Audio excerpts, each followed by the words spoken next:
ఇప్పుడు నేను మొన్న చెప్పా, ఇవాళ చెప్పా, జిల్లా విషయంలో అధికారంలో మేమున్నాం. అధికార పార్టీ శాసనసభ్యుని నేను. రాజధాని మునిగితే తప్ప, భూకంపం వస్తే తప్ప భూపాలపల్లి జయశంకర్ జిల్లా అనేది శాశ్వతంగా ఈ భూమి ఉన్నంత కాలం ఉంటుంది. అబద్ధాల మీద, పునాదుల మీద ఈ రాష్ట్రంలో, ఈ భారతదేశంలో అబద్ధాలు ఎడబుట్టినాయిరా అంటే కేసీఆర్ ఇంట్లో పుట్టినాయి, వాని పార్టీలో పనిచేసేటట్లు పుట్టినాయి. అబద్ధాలతో ఇంకా బతుకుడు మానుకోండి. ఈరోజు జయశంకర్ జిల్లా మానితే 2028 డిసెంబర్లో నేను ఎన్నికల్లో కూడా పోటీ చేయను. ఛాలెంజ్ చేసి చెప్తున్నాం.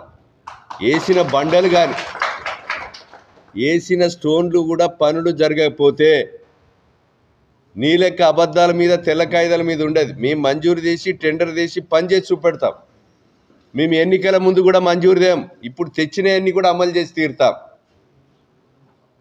కనుక ఎట్టి పరిస్థితుల్లో బండ ప్రకాశు, గుండ ప్రకాశులు, ఇంకే ప్రకాశులు చెప్పిన భూపాలపల్లి జయశంకర్ జిల్లా అనేది ఇది శాశ్వతంగా తెలంగాణ రాష్ట్రంలోనే అతి వేగంగా అభివృద్ధిలో దూసుకుపోయే జిల్లా, అభివృద్ధిలో ముందుండే జిల్లా జయశంకర్ జిల్లా. మేము ఆయన వరంగల్ అనుకోవడం ఒకటి చేయమని మాత్రం ముఖ్యమంత్రికి చెప్తున్నాం. అది జరుగుతుంది.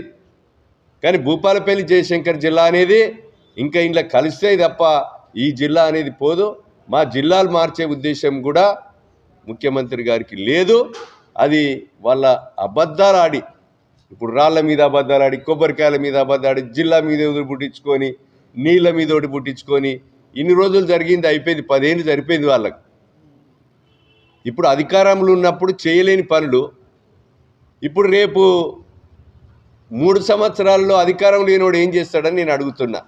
నేను అధికారంలో ఉన్నా, ఇచ్చిన మాట అమలు చేస్తా అంటున్నాం. ఇంకా కాని పనులు జరగకపోతే నా దృష్టికి తీసుకొస్తే తప్పకుండా ఆదరిస్తాం, పని అభివృద్ధి చేస్తాం.